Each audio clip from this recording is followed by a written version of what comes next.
Bon, ça va, vous êtes prêts?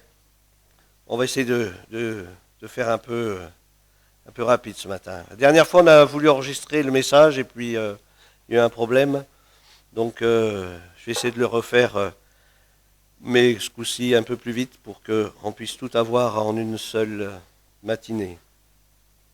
Voilà, donc c'est la vision de l'église de l'Île-sur-le-Doubs. Vous vous souvenez, on en avait parlé la dernière fois, enfin ça remonte maintenant à quelques temps, il y a Famara qui est venu entre-temps. Voilà, on avait parlé de cette vision de cet arbre avec ses racines, ce que le Seigneur avait déposé sur mon cœur. Il me montre un arbre avec des racines. Généralement, quand on voit un arbre, on voit rarement ses racines. Et puis là, bien, l'Esprit de Dieu a travaillé mon cœur et puis des choses sont venues. J'ai partagé avec les frères du cep de Porrentruy.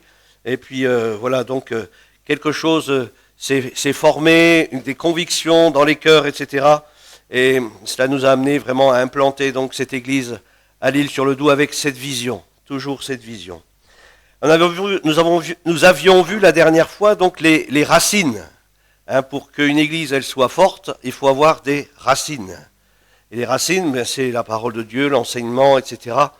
Et pour qu'elle soit solidement établie, fondée, enracinée. Amen.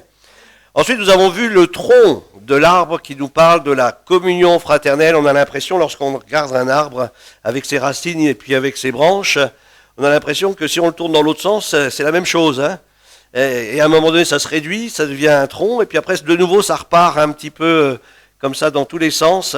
Et là, vraiment, ça nous parle de la communion fraternelle. Même si nous sommes nombreux et que nous sommes différents, eh bien, nous formons un seul corps, un seul corps. Nous sommes unis les uns aux autres. Nous formons un même corps. Et c'est important d'être unis, de former un corps uni pour que le Seigneur puisse être glorifié au milieu de nous. Alors on avait donc passé à un autre volet, et là c'est les branches que nous allons partager ce matin. Alors je vais reprendre les textes un peu de base. C'est le psaume 1er, versets 1 à 3, qui nous dit « Heureux l'homme qui ne marche pas ». Voilà, selon le conseil des méchants. Les conseillers ne sont pas les payeurs, vous connaissez là. Donc c'est important de marcher selon le conseil de Dieu et s'appuyer sur ce que Dieu dit. Alors heureux l'homme qui ne marche pas selon le conseil des méchants, qui ne s'arrête pas sur la voie des pécheurs et qui ne s'assied pas en compagnie des moqueurs, mais qui trouve son plaisir. Voilà, dans les boîtes de nuit, dans les sorties nocturnes, mais qui trouve son plaisir dans la loi de l'Éternel, dans la parole de Dieu. Il la médite, il aime la Bible. La Bible, c'est Christ. Christ, c'est la parole qui s'est faite chair. Et la parole, elle doit habiter dans nos cœurs. Aimons la parole de Dieu. Vous savez, il y a tant de gens qui sont morts parce qu'ils ont voulu conserver la parole. Et ils étaient amoureux de la parole de Dieu, ils ont été jusqu'à donner leur vie. Alors combien, nous, aujourd'hui, on peut l'avoir pour pas grand-chose, sur nos téléphones, sur nos iPads, etc. Aimons la parole de Dieu, elle a un prix énorme. Aimons la Bible. Et qu'il la médite jour et nuit, il est comme un arbre. Et donc on revient donc à la vision. Il est comme un arbre planté. Planté. C'est Dieu qui doit planter. Pour que ça soit bien, ça puisse bien prendre racine, il faut que ce soit le Seigneur lui-même qui plante. Planté près d'un courant d'eau, pas n'importe où, près d'un courant d'eau. Il nous faut vivre dans une relation avec Dieu, sa parole, le Saint-Esprit. Planté près d'un courant d'eau, un courant qui n'est pas stagnant, mais qui est qui est vivant, qui bouge. Et nous avons besoin de plonger des racines profondément et nous nourrir de ce que Dieu met à notre disposition, qui donne son fruit en sa saison. En sa saison. C'est-à-dire qu'il y a une saison pour tout et une saison aussi pour porter du fruit. Mais l'important, c'est que l'origine soit bonne. Si l'origine est bonne, ne vous inquiétez pas, ou à un moment ou à un autre, le fruit sera porté. Et dont le feuillage ne se flétrit point, tout ce qu'il fait, lui réussit. Jérémie 17, versets 7 à 8, « Béni soit l'homme qui se confie dans l'Éternel, et dont l'Éternel est l'espérance, il est comme un arbre planté près des eaux, et qui étend ses racines vers le courant. Il n'aperçoit point la chaleur quand elle vient, et son feuillage reste vert dans l'année de la sécheresse. Il n'a point de crainte et il ne cesse de porter du fruit. » Dans l'année de la sécheresse, il n'a point de crainte et il ne cesse de porter du fruit. Les branches sont le développement normal de l'arbre. Je vous avais dit, hein, chez nous là-haut à Gou, on a coupé 2 arbres. On les a coupés à 1,50 m du sol. Il y avait un poirier, il y avait un pommier et puis un cerisier. Puis on s'est dit, oh, c'est bon, hein, ça va être fini pour eux. Eh ben non. Le cerisier, oui. Mais par contre, le pommier, ça a commencé à repousser par-dessus. Parce que c'est normal qu'un arbre doit avoir des branches. S'il n'a pas de branches, eh bien il est mort. Il est mort. Hein. Alléluia. Donc c'est normal que de l'Église doit jaillir, doit sortir des ministères, doit sortir des branches. Et c'est à cela que nous allons nous attacher ce matin. Les branches sortent du tronc, et cela nous parle que les branches doivent émerger de la communion fraternelle. Elles viennent du tronc, donc elles émergent de la communion fraternelle. Je crois qu'un ministère, c'est pas quelque chose qui est un satellite. Il vient de la communion fraternelle. Hein, je crois que c'est important. Il sort de la communion fraternelle, il se manifeste dans la communion fraternelle. Les ministères, vous savez, les ministères, ce sont les serviteurs. Ministères, serviteurs sont identifiés par l'Église. Hein, ce ne sont pas des satellites. Ils sont identifiés par l'Église et sont reconnus comme ayant reçu du Seigneur un appel particulier. D'accord ? Je crois qu'on reconnaît. Moi, je me souviens quand j'étais tout jeune converti, j'ai vu des personnes venir à l'église, se convertir, se donner au Seigneur, et dans mon cœur, je savais que tel frère, il avait vraiment reçu un ministère de la parole, parce on sentait une onction sur lui, et tous rendaient témoignage que vraiment ce frère avait reçu de la part de Dieu. C'était pas quelque chose d'étrange. Le jour où on l'a présenté à l'église, mais tout le monde savait que vraiment il avait cet appel dans son cœur. C'était pas une surprise. Il n'y a pas de surprise lorsqu'on vit une vraie communion fraternelle, lorsque quelqu'un se lève pour servir, eh bien on sait que c'est vraiment ce qu'il a reçu dans son cœur parce qu'on a en nous aussi cette conviction de cet appel dans le cœur de ce frère ou de cette sœur. Reconnus comme ayant reçu un appel du Seigneur en particulier. Ils sont d'abord éprouvés, c'est ce que dit la Bible, avant de recevoir l'imposition des mains pour officialiser leur appel. Les branches existent parce qu'il y a des racines et les branches se développent des feuilles qui vont aussi servir pour l'arbre tout entier. C'est pour ça que c'est tellement important qu'il y ait des ministères. Parce que les ministères, ceux qui servent dans l'église, ou qui servent hors de l'église, peu importe, mais qui viennent de la communion fraternelle, ça va aussi servir à nourrir l'église. Hein ? J'ai fait une petite recherche sur ce sujet, et j'ai vu ça sur Internet. Les feuilles absorbent du gaz carbonique qui est contenu dans l'air. Avec l'énergie du soleil, les feuilles transforment l'eau en gaz et le gaz carbonique en une sorte de sucre. C'est ce sucre qui nourrit l'arbre et l'aide à grandir. Une église où il n'y a pas l'émergence de ministères, de serviteurs, eh bien c'est une église qui ne grandit pas. Et pour se développer, eh bien il faut laisser les ministères, les services, eh bien se développer. Et là, ça va naturellement, ou on pourrait dire peut-être surnaturellement, nourrir l'église et amener l'église à grandir et à se développer. Les branches nous parlent eh bien, du diaconat, c'est-à-dire du service pour Dieu. C'est ce que veut dire le terme diacre. 1 Timothée 3, versets 8 à 13, les diacres aussi doivent être honnêtes, éloignés de la duplicité, des excès de vin, d'un gain sordide, conservant le mystère de la foi, et dans une conscience pure. Qu'on les éprouve d'abord, et qu'ils exercent ensuite leur ministère s'ils sont sans reproche, etc. Il nous est parlé aussi des anciens. Tite chapitre 1, versets 5 à 9, je t'ai laissé en Crète afin que tu mettes en ordre ce qui reste à régler et que selon mes instructions tu établisses des anciens. Les anciens, c'est des évêques, des surveillants, des gardiens, des pasteurs, etc., des responsables. Dans cette ville, et s'il s'y trouve quelques hommes irréprochables, mari d'une seule femme, etc., comme économe de Dieu. Ce qui m'a un peu interpellé, c'est comme économe de Dieu. Alors j'ai regardé un petit peu ce que disait le dico, et il nous parle d'administrateur. Il nous parle d'intendant chargé de l'entretien d'une grande maison, comme il est écrit dans Luc chapitre 12, versets 42 et 16, verset 1er. C'est une responsabilité de leader, de responsable. Il prend la responsabilité. L'Église est vivante et est composée de cellules de vie. Amen, Sylvette. Alléluia. Cellules de vie. Éphésiens 4, 16, c'est de lui Et grâce à tous les liens de son assistance, que tout le corps, bien coordonné, formant un solide assemblage, tire son accroissement selon la force qui convient à chacune de ses parties, s'édifie lui-même dans l'amour. L'Église est appelée à se développer, alors pas seulement en nombre, mais en qualité, en profondeur. Je dois désirer vivre vraiment une transformation dans mon caractère. Alléluia. 1 Corinthiens chapitre 12 versets 27 à 31, vous êtes le corps de Christ. Alléluia. Est-ce que vous le croyez? Oui, nous sommes le corps de Christ.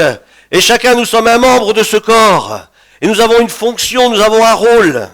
Nous avons un dessein que Dieu a pour chacun d'entre nous. Vous êtes le corps de Christ, vous êtes ses membres, pour chacun pour sa part. Et Dieu a établi premièrement des apôtres, secondement des prophètes, troisièmement des docteurs, et ensuite ceux qui ont le don des miracles, puis ceux qui ont le don de guérir, de secourir, de gouverner, etc., etc. Dieu a tout donné à l'Église. Il a tout donné à l'Église et le désir du Seigneur, c'est que tout ce que nous avons reçu de sa part, nous puissions le mettre au service de l'Église. Pour son développement, pour son perfectionnement, pour qu'elle puisse s'étendre et qu'elle puisse apporter à ceux du dehors la lumière de la vie. Alléluia. Alors, il y a des qualités pour ceux qui veulent servir Dieu, ceux qui veulent entrer dans un ministère. La Bible nous dit qu'il ne faut pas que ce soit un jeune converti. Vous savez pourquoi, hein? Parfois on est un petit peu soit tout feu tout flamme, puis on fait beaucoup d'erreurs, etc. Donc c'est normal, il faut attendre qu'il y ait une certaine maturité qui vienne avant d'entrer dans le service de Dieu, de désirer faire un service pour le Seigneur. Parce qu'il y a un témoignage que nous devons apporter aux yeux de ceux du dehors. L'Église a été instituée par Jésus-Christ lui-même. L'Église, c'est pas non plus quelque chose, il y en a, ils disent, mon Église, c'est l'Église universelle. Non, non, ton Église, c'est ton Église d'abord, ton Église locale. Là où tu honores Dieu, là où tu viens louer, adorer le Seigneur, là où tu apportes ton offrande, là où tu es une pierre d'édification pour l'autre. Hein, c'est facile de dire, j'aime les petits Africains, j'aime les petits Asiatiques, mais est-ce que tu aimes ton frère qui est assis à côté de toi et ta sœur, hein? Je crois que c'est important. Ton Église, c'est d'abord ton Église locale. Et Dieu a dit, je bâtirai mon Église. Alors pas seulement l'Église universelle, mais ici. Dieu veut bâtir son Église ici à l'Île-sur-le-Doubs. Et chacun d'entre nous, nous sommes une pierre vivante pour l'Église de Jésus-Christ, pour servir à sa gloire et pour être une source d'édification pour l'autre. Le but de l'Église, qui est le corps de Christ, c'est de glorifier Dieu. Est-ce que je glorifie le Seigneur? Alléluia. C'est important de se poser la question. Est-ce que je glorifie le Seigneur? Est-ce que je l'honore, hein? Il y a beaucoup qui disent, oh oui, mais moi je suis tellement imparfait, donc c'est normal que je suis imparfait, donc je fais tout n'importe quoi. Non. Je dois chercher à tendre à cette perfection, à la ressemblance de Jésus-Christ. Je ne dois pas me bercer dans de fausses illusions, mais je dois tendre à la perfection et je dois désirer glorifier, élever le Seigneur. 1 Corinthiens 10, 31 nous dit, quoi que vous fassiez, faites tout pour la gloire de Dieu. Hein? Faites pas ça pour moi, faites ça pour Jésus. Amen. Hein? Je crois que c'est important, c'est servir Dieu en premier. C'est lui que je désire servir et pour sa gloire. Romains 15, 6, que d'un commun accord, d'une seule voix, vous glorifiez Dieu et Père de notre Seigneur Jésus-Christ. La deuxième chose que j'ai trouvée tellement importante pour l'Église, c'est d'annoncer la bonne nouvelle. D'annoncer la bonne nouvelle. On a une mission, c'est d'annoncer la bonne nouvelle. Il y en a qui pourraient dire, oui, mais bon, on est déjà dans un pays christianisé. Vous rigolez? Allez vous promener un peu à gauche, à droite, ou hein? Écoutez la radio. Hein? Vous verrez qu'on n'est pas dans un pays chrétien. Annoncer la bonne nouvelle, et pas seulement l'annoncer, mais aussi faire des disciples. Faire des disciples. 2 Corinthiens 5, versets 19 et 20, il a mis en nous la parole de la réconciliation. Nous sommes donc ambassadeurs pour Christ, comme si Dieu exhortait par nous. Nous vous en supplions, au nom de Christ, soyez réconciliés avec Dieu. Matthieu 28, allez, faites de toutes les nations des gens qui aiment Jésus. C'est pas marqué ça, hein. Des disciples, oui, parce que ceux qui aiment Jésus, ils veulent marcher comme le Maître. Ils veulent marcher selon la parole du Maître. Il y a beaucoup qui disent « j'aime Jésus », mais quand on voit leur vie, on a un doute. Aimer le Seigneur, c'est désirer faire sa volonté. Amen. Obéir à sa parole. Amen. Alléluia. Alors, baptisez-les au nom du Père, du Fils et du Saint-Esprit, enseignez-leur à garder tout ce que je vous ai prescrit. Et voici, je suis avec vous. Alléluia. Il est avec nous tous les jours jusqu'à la fin du monde. Marc 16, verset 15. Allez par tout le monde et prêchez la bonne nouvelle. Prêcher la bonne nouvelle, c'est aussi témoigner de la bonne nouvelle. Dire ce que Jésus a fait dans votre vie. Il m'a sauvé, il m'a libéré, il a fait de moi une nouvelle créature. J'ai expérimenté que Dieu est vivant. Alléluia. Prêchez la bonne nouvelle à toute la création. Celui qui croira et qui sera baptisé sera sauvé, mais celui qui ne croira pas sera condamné. La troisième chose concernant le but de l'Église de Jésus-Christ, c'est de s'édifier à l'image de Christ, pour parvenir à l'image de Christ. Désirer grandir pour lui ressembler de plus en plus. Vous pourrez peut-être se dire, mais où est-ce que je me suis arrêté ? Où est-ce que je me suis arrêté ? Mais remets-toi en route alors, cherche vraiment à lui ressembler. Sois rempli du Saint-Esprit. Plus tu vas être rempli du Saint-Esprit, plus tu vas ressembler à Jésus. Au niveau de ton langage, au niveau de tes pensées, au niveau de tes actions, tu vas désirer quelque chose, peut-être un rien va commencer à attrister ton cœur parce que tu vas sentir le Saint-Esprit qui est attristé par soit une parole, soit une action qu'on aurait pu faire, ou soit quelque chose que nous aurions pu regarder. Dieu veut nous transformer à sa ressemblance. Éphésiens chapitre 4, versets 11 à 13, c'est lui qui a donné les uns, etc., pour le perfectionnement des saints. Les ministères sont là pour nous amener à grandir dans cette ressemblance de Christ. Cela en vue de l'œuvre du ministère et de l'édification du corps de Christ, jusqu'à ce que nous soyons tous parvenus à l'unité de la foi. À l'unité de la foi. Ça aussi peut être le sujet de plusieurs messages. Rechercher l'unité de la foi. Croire n'importe quoi. Non, croire ce que Dieu nous invite à croire. Mettre sa foi dans ce qui est la vérité. La vérité doit être au fond de notre cœur, nous dit la parole de Dieu. Et c'est important d'être fondé sur elle. Alléluia.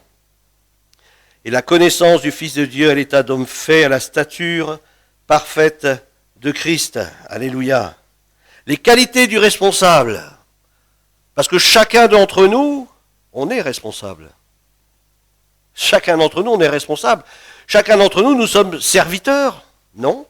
Oui, chacun d'entre nous, nous sommes au service de Dieu, nous sommes mis au service de Dieu. Seigneur, que veux-tu que je fasse ? Peut-être le matin, lorsque vous vous levez, vous vous posez la question, en vous regardant dans la glace, en vous rasant, pas comme certains qui, en se rasant, pensent être président, peut-être au prochain mandat. Non, ou pour les femmes, bon, ils ne se rasent pas, mais ils se mettent du maquillage. Voilà. Seigneur, que veux-tu que je fasse ? Seigneur, je veux te servir aujourd'hui. Conduis-moi. Je pense que lorsque Sylvette, elle va faire c'est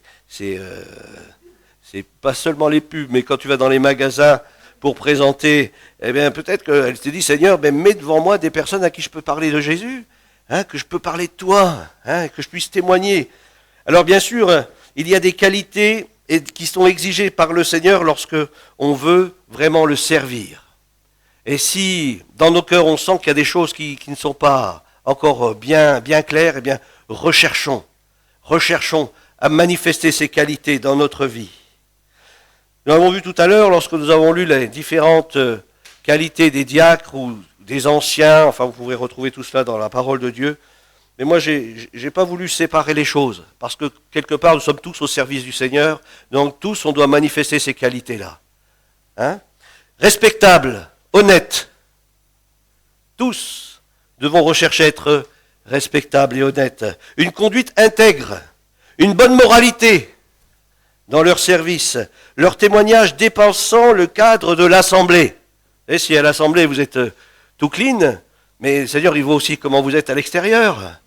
Et ça c'est important, que je sois la même chose à l'extérieur comme je le suis à l'intérieur. Éloigné de la duplicité, n'est pas malhonnête dans ses paroles, loin de toute forme de manipulation, sans hypocrisie, l'humilité dans ses relations, prêt à reconnaître ses erreurs. Malgré sa position, même que c'est un serviteur de Dieu, eh bien si parfois on doit reconnaître ses erreurs. L'humilité, combien c'est important. Alléluia. Alors éloigné des excès de vin, là je pense que c'est un peu clair, doit rester modéré, et maître de lui-même dans ses paroles. On sait que lorsque quelqu'un il a un petit peu abusé, eh bien les paroles dépassent la pensée ou même peut-être les actes. Alors celui qui veut servir le Seigneur, bien qu'il apprenne à se maîtriser. C'est parti aussi du fruit de l'Esprit. Lorsque je suis rempli du Saint-Esprit, eh bien forcément le Saint-Esprit me conduit à avoir la maîtrise, ma maîtrise, que je puisse me maîtriser, que je puisse manifester de la joie qui vient d'en haut. Éloigné d'un gain honteux, il ne fait rien de frauduleux ou d'illégal.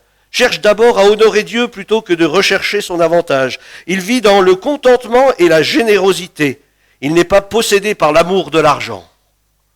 Vous connaissez, l'amour de l'argent, c'est une racine de tous les maux d'aujourd'hui. On le voit autour de nous. Vous avez entendu, on va faire peut-être de la pub là sans le vouloir, le grand chef de chez Tesla. Vous savez, il a des belles voitures électriques. Pourquoi il a des voitures électriques ? Eh bien, la mode, c'est l'écologie. Mais pour agrandir son usine, il est prêt à raser une forêt. J'entendais ça aux informations, je dis mais c'est pas possible, il n'a rien compris. C'est bien que c'est l'argent qui le motive, rien d'autre. Alléluia. Alors ensuite, il garde le mystère de la foi. Il est fidèle dans la saine doctrine. Il sait en quoi il croit, en qui il croit. Il connaît les Écritures. Aujourd'hui, très peu de gens aujourd'hui lisent la Bible. C'est terrible, mais c'est vrai.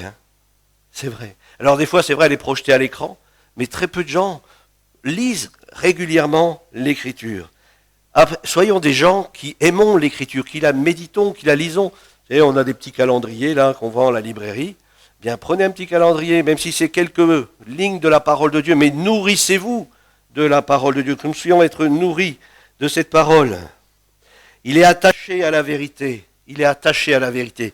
La vérité, c'est Christ, et puis ce qui découle de Christ, sa parole.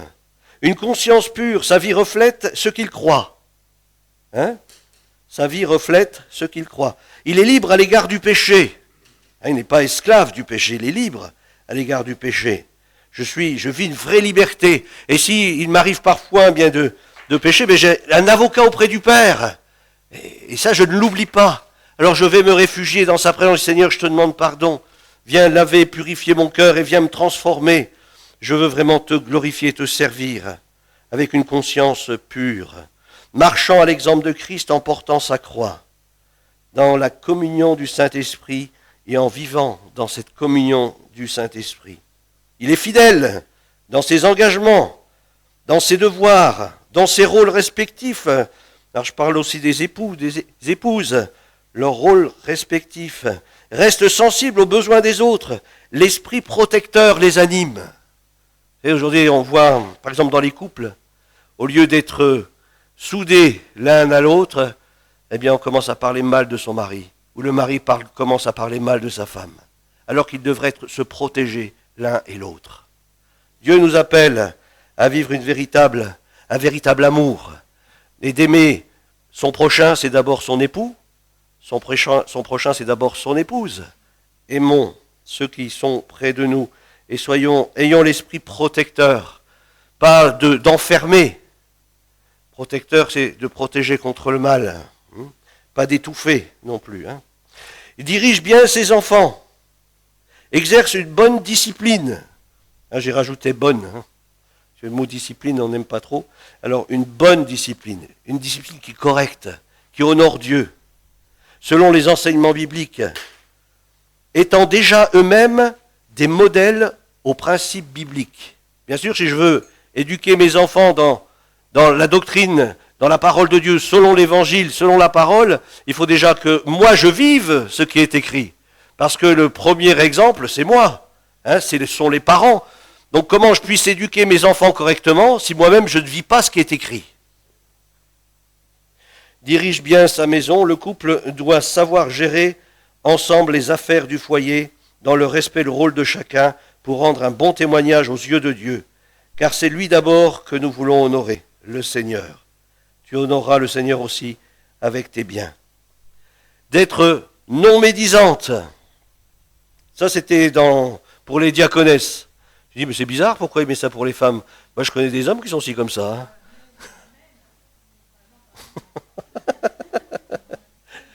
D'être non médisante. Ne dit pas de mal des autres. C'est pas de la calomnie, la médisance. Faut bien différencier les deux. Hein, la médisance, c'est je dis des choses vraies, mais dans le but de nuire. Hein. Alors, ne dis pas de mal des autres, ne critique pas d'une manière négative dans le but de nuire, mais recherche la paix et ce qui contribue au bien de l'œuvre de Dieu. Ces qualités doivent être visibles avant d'être présentées à l'Église. Les qualités d'un serviteur concernent d'abord son caractère. Écoutez bien, là, c'est important. Ça, c'est important, il faut le souligner. Hein. Je l'ai mis en rouge, là. Les qualités d'un serviteur concernent d'abord son caractère avant ses compétences. Ça, c'est important. Hein. Caractère avant ses compétences. L'attitude de cœur est de loin plus préférable à ses compétences. Romains chapitre 12, versets 4 à 8, en effet, comme nous avons plusieurs membres dans un seul corps et que tous les membres n'ont pas la même fonction, ainsi, nous qui sommes plusieurs, nous formons un seul corps en Christ et nous sommes tous membres les uns des autres. Mais nous avons des dons différents selon la grâce qui nous a été accordée, etc., etc. 1 Timothée chapitre 5, verset 22 nous dit « N'impose les mains à personne avec précipitation et ne te rends pas complice des péchés d'autrui. Toi-même garde-toi pur, les péchés de certains hommes sont manifestes, même avant qu'on les juge, tandis que chez d'autres, ils ne se découvrent que dans la suite. De même, les bonnes œuvres sont manifestes et celles qui ne le sont pas ne peuvent rester cachées. » Finalement, notons que ces critères d'évaluation sont bibliques, car l'arbre est jugé. Que dit le Seigneur ? L'arbre est jugé à son fruit. À son fruit. Alors, pas seulement au fruit du nombre, mais au fruit, la qualité des croyants. La qualité des croyants. La qualité des croyants. Ça, c'est important. Hein. Et c'est ce que Dieu voit le plus. Dieu ne voit pas le nombre, hein. Même si on serait 300 ou 1000. C'est pas ça qui est important aux yeux de Dieu. C'est la profondeur que nous pouvons avoir avec lui. C'est ça qui est le plus important aux yeux du Seigneur. Finalement, donc l'arbre est jugé à son fruit, ce qui n'est que la conséquence de l'œuvre du Saint-Esprit en nous. Lorsque l'on considère toutes ces exigences, ces qualités qui nous sont demandées, recherchons à les posséder abondamment en vivant une véritable communion avec le Saint-Esprit afin de pouvoir servir le Seigneur d'une manière digne et que Jésus-Christ soit glorifié. Alors je conclus tout de suite. C'est presque une demi-heure. Hein. Je conclus tout de suite. Alléluia. Ça va, elle est toujours avec nous, Sylvette? Oui, toujours avec nous. Gloire à Dieu. Recherchons à suivre l'exemple de Christ et de ceux qui servent dans ses traces fidèlement et humblement. Fidèlement et humblement. Fidèlement et humblement. Hein, c'est important, hein, ces deux choses. Honorons ces hommes et ces femmes, ceux qui servent. Honorons-les. Hein, c'est facile de dire, oh, il n'a pas fait ceci ou il n'a pas fait cela. Mais lève-toi, fais-le, toi. Hein, honorons ceux qui servent. Ils le font pour le Seigneur, ils le font pour le mieux. Ils essayent de le faire pour le mieux, hein, qu'ils le peuvent. Bien sûr, il y a encore des choses à perfectionner. Mais déjà, honorons ces hommes et ces femmes qui se mettent au service de l'Église par amour pour l'Église et pour honorer le Seigneur. Aimons l'Église comme Christ qui s'est donné pour elle. Comment j'aime l'Église. Comment je l'aime l'Église. Jésus est mort pour l'Église. Il est mort pour toi. Et chacun d'entre nous, lorsque nous servons l'Église, nous servons celle que Dieu aime et a tant aimée. Alléluia. Alors combien je dois vraiment aimer mon assemblée, aimer mes frères et sœurs et prendre soin de chacun. Seigneur, aide-moi pour cela. Car ceux qui ont bien exercé leur diaconat ou leur service ou leur ministère s'acquièrent un rang honorable et une grande assurance dans la foi en Jésus-Christ. C'est seulement lorsque l'Église a de fidèles serviteurs responsables qu'elle peut glorifier Dieu dans tout ce qu'elle fait, accomplir sa mission d'évangéliser le monde par son témoignage et s'édifier elle-même vers la stature parfaite de Christ, Jésus, en conservant l'unité de la foi. Que Dieu continue dans sa grâce à nous transformer à sa ressemblance et à nous rendre fidèles jusqu'à la mort. À Dieu soit la gloire dans l'Église en Christ, notre Seigneur au siècle des siècles. Amen, amen, amen. Alors comme j'avais mis la dernière fois, aimons l'Église. Aimons l'Église. Soyons attachés. Aimons l'Église. Aimons l'Église. On a dit que le tronc, c'était la communion fraternelle. Alors je dois aimer l'Église. Ça, c'est important, hein. Alléluia. Et si l'Église est trop grande, ben, je dois l'aimer quand même. Hein? Même si elle est trop grande, je dois l'aimer quand même. Je suis attaché à elle et je veux prendre soin d'elle. Alléluia. Amen. Allez, on va prier. Puis le bonhomme, il va appuyer sur le bouton stop. Seigneur notre Dieu, nous voulons te bénir parce que c'est toi qui as bâti ton Église. Merci parce que tu nous as enracinés, tu nous as plongés, Seigneur, en toi. Seigneur, merci parce que tu nous amènes à porter du fruit. Tu mets tout en œuvre pour que nous portions encore plus de fruits.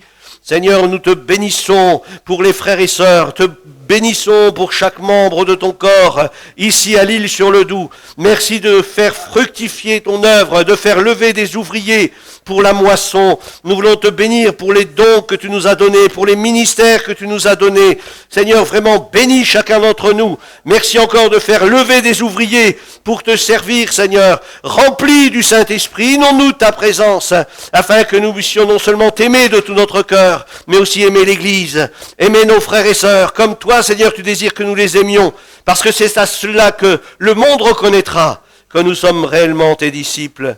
Dans le nom de Jésus. Amen. Amen. Gloire à Dieu. Voilà. Juste une petite annonce. Dimanche prochain, une bonne nouvelle pour vous. Et puis pour moi.